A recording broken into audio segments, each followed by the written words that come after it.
दानवों के निर्दलन तथा लंकाधिपति रावण की टोह लेते हुए श्री राम, जानकी और लक्ष्मण का दंडकारण्य में प्रवास चल रहा है। ऐसे ही प्रवास करते करते श्री राम, जानकी और लक्ष्मण के साथ महर्षि अगस्त के आश्रम में पहुँचे। अगस्त ऋषि मुनि वशिष्ठ के ज्येष्ठ भ्राता हैं। राजा दशरथ इन्हें अपने राजगुरु मानते हैं। दक्षिण आर्यावर्त में निवास करने वाले, ज्ञान साधना, जप तप अनुष्ठान में लीन ऋषि मुनियों को बल प्रदान करने के लिए अगस्त ऋषि काशी से दक्षिण आर्यावर्त के दंडकारण्य में आकर बसे हैं। अगस्त ऋषि को श्री राम, जानकी, लक्ष्मण के वनवास की जानकारी है। वो तो पिछले कुछ वर्षों से श्री राम, जानकी, लक्ष्मण के आगमन की प्रतीक्षा कर रहे हैं। इसीलिए जैसे ही उनको सूचना मिलती है कि श्री राम अपनी पत्नी और भ्राता के साथ आश्रम में आए हैं, तो उन्हें अतीव आनंद होता है। वे इन तीनों का आदर सत्कार सम्मान करते हैं। श्री राम जब उनसे पूछते हैं कि अब उनका निवास कहाँ होना चाहिए, क्या वे इसी आश्रम में रहें या कहीं और निवास करना उचित रहेगा, इस पर महर्षि अगस्त कहते हैं, मैं जानता हूँ तुम्हारा ध्येय दानवों का विनाश करना है। तुमने ऐसी प्रतिज्ञा भी ली है, इसलिए यह स्थान उपयुक्त नहीं होगा। यहाँ दानवों का, राक्षसों का आना जाना इन दिनों नहीं होता है। तपश्च प्रभावेन अस्नेहा दशरथस्य च हृदयस्तश्च ते छन्दो विज्ञातस्तपसा मया इहावासं प्रतिज्ञाये मया सह तपोवने अतश्च त्वामहं ब्रूमि गच्छ पंचवटीमिति। अगस्त ऋषि श्री राम को पंचवटी जाकर वहाँ रहने का परामर्श देते हैं। उनका कहना है कि पंचवटी के अरण्य में प्रकृति की शोभा अनुपम है तथा जनक नंदिनी सीता को वह स्थान अवश्य पसंद आएगा। मुनिवर ने दिए हुए संकेत के अनुसार श्री राम, भ्राता लक्ष्मण और जानकी के साथ पंचवटी जाने की योजना बनाते हैं। उनके प्रस्थान से पहले अगस्त ऋषि श्री राम को अनेक अस्त्र की बारीकियों का ज्ञान देते हैं। साथ ही एक अमूल्य धनुष देते हैं जो स्वयं भगवान विश्वकर्मा ने बनाया है। अगस्त ऋषि कहते हैं कि श्री राम, आप यह धनुष, दोनों तरकस, ये बाण, ये तलवार ग्रहण कीजिए। इन शास्त्रों से दानवों पर विजय प्राप्त कीजिए, ठीक उसी तरह जैसे वज्रधारी इंद्र वज्र धारण करते हैं। मानेन धनुषाराम हत्वा शंखये महासुरान आजहार श्रियं दीप्तां पुरा विष्णुर्दिवोक्षां तद्धनुस्तौ च तुनिरौशरं खड्गं च बाणद जयाय प्रतिगृहीष्व च वज्रं वज्रधरो यथा। श्री राम, जानकी और भ्राता लक्ष्मण का पंचवटी के लिए प्रस्थान करते हैं। चलते चलते ये तीनों पंचवटी पहुँचते हैं। यह अत्यंत रमणीक स्थान है। प्रकृति ने अपनी अनुपम शोभा चहुं ओर बिखेरी है। ऐसे निष्गम्य स्थान पर श्री राम की आज्ञा से लक्ष्मण पर्णशाला बनाते हैं। यही पर्णशाला इन तीनों का निवास है। श्री राम, जानकी और लक्ष्मण ने शरद ऋतु के प्रारंभ में पंचवटी की इस पर्णशाला में निवास करना प्रारंभ किया। अब हेमंत ऋतु चल रहा है। श्री राम इन दिनों विचार कर रहे हैं कि आतंक की जड़ दानवी शक्ति का सूत्रधार लंकाधिपति रावण से उनका सामना कैसे होगा। उनके 14 वर्षों के वनवास का कालखंड भी समाप्त होने को आ रहा है। वनवास का अंतिम वर्ष प्रारंभ हो रहा है। आर्यावर्त से असुरी शक्तियों के निर्दलन के लिए रावण का समाप्त होना आवश्यक है और श्री राम के मनोरथ पूर्ण होने का संयोग सामने आता है। ऐसे ही एक दिन इस रमणीय स्थान पर अपनी पर्णकुटी में श्री राम, भ्राता लक्ष्मण के साथ बातचीत में लगे हुए थे। तभी एक रमणीय युवती श्री राम के सामने आकर खड़ी होती है। वह श्री राम से पूछती है, आप लोग कौन हो और दानवों के इस क्षेत्र में रहने के लिए क्यों आए हो। श्री राम सहज रूप से अपना, लक्ष्मण का और जानकी का परिचय देते हैं। यह सुनकर वह युवती श्री राम से कहती है कि मैं पराक्रमी राजाधिराज रावण की बहन शूर्पणखा हूँ। मैं आप पर मोहित हो गई हूँ। मुझे आपसे विवाह करना है। श्री राम शूर्पणखा की बातें सुनकर चौंक जाते हैं, आनंदित भी होते हैं। श्री रावण की बहन, यह शब्द उनका ध्यान खींच लेती है। 13 वर्षों की प्रतीक्षा फलीभूत होते हुए सामने दिखती है। श्री राम शूर्पणखा से कहते हैं, देवी मैं तो विवाहित हूँ, मेरे भ्राता लक्ष्मण से पूछो, वह तुमसे विवाह कर सकता है। इधर लक्ष्मण श्री राम का संकेत समझ जाते हैं, वे शूर्पणखा को उलझा देते हैं। फिर श्री राम के पास आती है। काम मोहित शूर्पणखा श्री राम को विवाह करने के लिए धमकी देने लगती है, सीता पर आक्रमण करती है। श्री राम तुरंत निर्णय लेते हैं, लक्ष्मण को कहते हैं, इस राक्षसी के नाक और कान काट डालो। स्त्रियों को आदर से देखने वाले, मातृशक्ति का अत्यधिक सम्मान करने वाले श्री राम बड़े कठोर होकर यह निर्णय ले रहे हैं। वनवास के अंतिम दिनों में श्री रावण को ललकारने का यही एक रास्ता उन्हें दिख रहा है। लक्ष्मण ने नाक कान काटते ही शूर्पणखा अपनी मूल राक्षसी स्वरूप में आ गई। चिघाड़ते हुए दहाड़ते हुए जनस्थान की ओर भागती गई। जनस्थान आर्यावर्त में दानवराज रावण का सबसे बड़ा केंद्र है। खरदूषण जैसे दानव यहाँ के अधिपति हैं। यह दानवों का ही क्षेत्र है। शूर्पणखा खरदूषण की बहन है। भयंकर चीखते चिल्लाते शूर्पणखा जनस्थान खर के पास गई।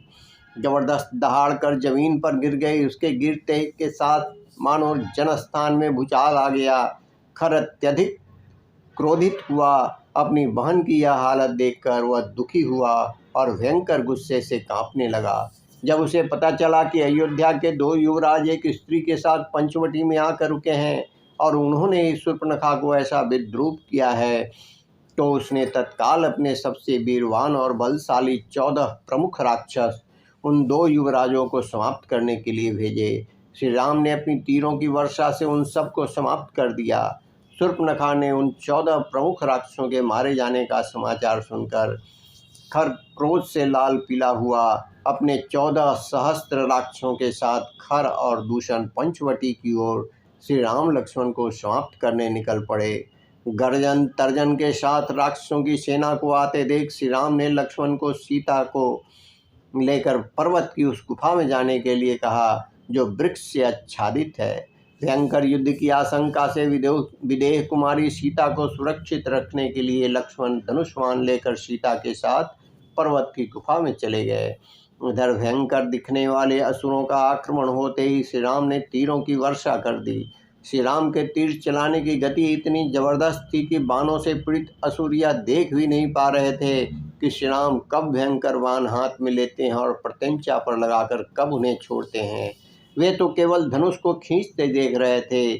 नाददानम शरांधोराणं चंतम शीलिमुखान विकर्षमाणं पश्यन्ति रक्षसास्ते शरार्दिता।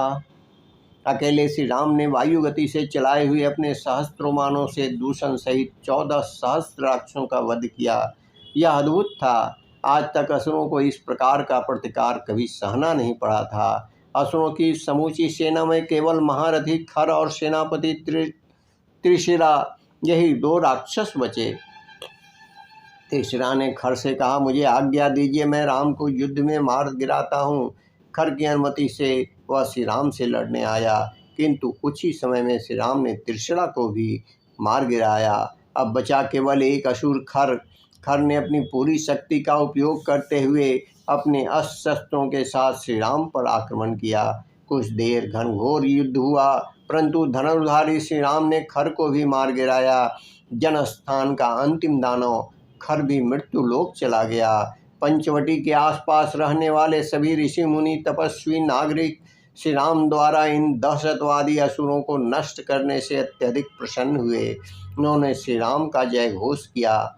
जनस्थान में एक राक्षस था जो खरदूषण के साथ श्री राम से युद्ध करने नहीं गया था। अकंपन नाम के इस असुर ने खरदूषण के मृत्यु का समाचार मिलते ही लंका के लिए दौड़ लगा दी। रावण को जनस्थान के दुर्दशा की परिस्थिति बताई। रावण अत्यंत क्रोधित हुआ। वह मारीच के पास गया। राम से युद्ध करने में रावण ने मारीच से सहायता मांगी, किंतु मारीच ने रावण की मांग पूर्णतः ठुकरा दी। रावण ने पुनश्च कहा, मारीच, जनस्थान में कल्पना से परे मेरी पूरी सेना मारी गई। राम नाम के किसी राजकुमार ने मेरे राज्य की सीमा के रक्षक खरदूषण और उनकी सारी सेना को मार डाला है। जनस्थान जो अभी तक अजेय समझा जाता था, वहाँ के सारे असुरों को मार गिराया है। आरक्षो में हतस्तात रामेणाक्लिष्ट कर्मणा जनस्थान मवध्य तत्सर्वं युधि निपातितम्।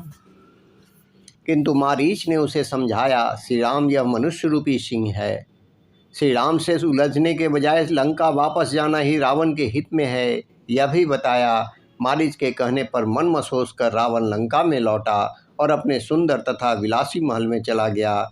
किंतु खरदूषण त्रिशिरा की मृत्यु यह शूर्पणखा के लिए गहरा आघात था और बौखलाकर सीधे अपने भ्राता रावण के सभा में पहुंच गई। दहाड़े मारकर रोते हुए उसने रावण को राम लक्ष्मण द्वारा उसे विद्रूप करने का तथा खरदूषण की मृत्यु का समाचार दिया। जनस्थान की सारी राक्षस सेना को समाप्त करने के बावजूद भी तुम चुपचाप कैसे हो, ऐसा प्रश्न रोते रोते किया। यह सुनकर रावण बौखला गया।